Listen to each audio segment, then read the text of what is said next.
Hi, and welcome to the Senior Network. I'm your host, Greg Fulton. Today we are coming to you from right at home, and we are joined by Charlie Tyler, Hospice Care of the Lowcountry. That's correct. Good to see you. Good to see you. Good to be back. Yes, and Brad Wiest, Yep, good to see you. AccuQuest Hearing Aid. Yep. Exactly.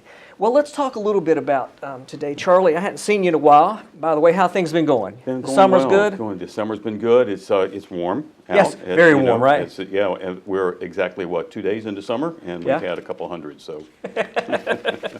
Well, tell me a little bit about, we were talking about earlier before the show, the 5 Wishes documents. Give us a little information about Right. 5 Wishes is a document that allows individuals to express to their family members and to their physicians the things that they would like to see done to them or not done to them should they not be able to answer for themselves. Right. And it's a very gentle program that takes a family and an individual through some of the things that are important to them. Those are the wishes that a person would say, I would wish that these things happened to me. I would wish that these things not happen to me. Sure. And so it walks them through that process. And it is in the state of South Carolina, once it's been notarized, it is a legal document. And one of the things that I would encourage anyone who puts together an advance directive of any kind, whether it's the 5 Wishes program or whether it's another program, is that they let several people know where the copies of that advance directive is, make sure their physician has a copy of that, and that those who make decisions for the family, whether it's a husband or a wife or someone who has a power of attorney, would be able to gain access to those advance directives. That's just common sense, but it's easy to miss out. Sure. So give me a little more detail about the 5 Wishes. I mean, it's a legal document, you said? It is, once it's been documented and set aside, excuse me just a moment, once it's been documented in a way that makes it legal in terms of a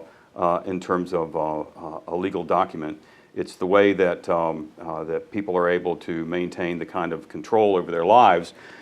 Here's some of the wishes, for example. Okay, sure. The person I want to make health care decisions for me when I can't, that's the person I wish would be able to be there. The second wish is the kind of medical treatment I want or don't want. The third wish is how comfortable I want to be in my dying process. The fourth wish is how I want people to treat me. And then the fifth wish that I really focus a lot on is what I want my loved ones to know. Now, the first 4 are sort of academic and medical in their nature, and they need to be addressed. Sure. It's a very thought-provoking process. But the last one is so important, and I think is somewhat unique to the advance directives, because it begins to talk about relationships. We go through life long enough, and we make a lot of mistakes along the way. We hurt people, or sometimes people hurt us.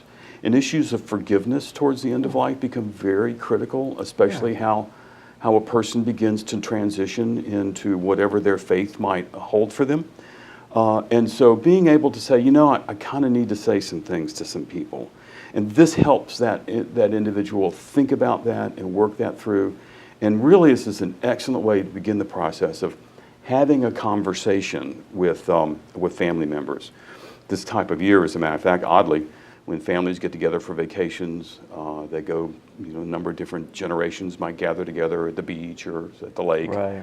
And when everybody's together, that's kind of a real good time to say, hey, let's talk about, and just start to walk through some of these things. Yeah, it feels like it's something of a buzzkill, but quite frankly, it's a great opportunity to do that, is to start that conversation with your family members about these things. Great. Charlie, for our audience that doesn't know, tell us a little bit about your role with Hospice Care of the Lowcountry. I'm the spiritual director for Hospice Care of the Lowcountry. Some people are comfortable with the term chaplain, some people aren't, and so it depends on the individual. A part of my role is to be able to meet people wherever they are on their spiritual journey through life, join them, find out what matters to them, find out what their life view is and their philosophy of life, and the things that they think about towards the end of life, and to kind of encourage those conversations and to nudge them along. Some people are uncomfortable talking about those kinds of things, and so it kind of gives me a space to be able to say, hey, tell me what you're thinking.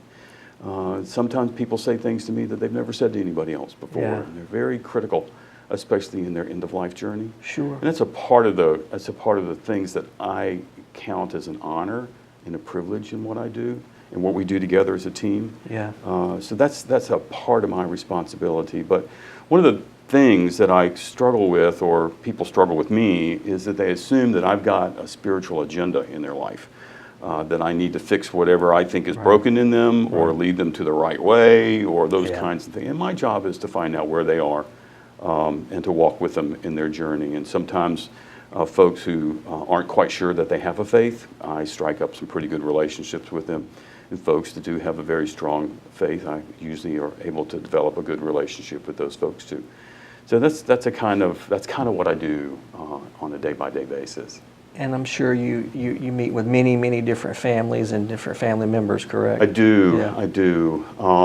And depending on the diagnosis of the individual that we're taking care of, for example, if there's an extensive dementia or an Alzheimer's component, much of my conversations and what I offer is to the family. Sure. When there is a life-ending diagnosis and a cancer of some kind, I might spend more time in conversation with the patient and also with the individual. But obviously it just depends on the person and the diagnosis.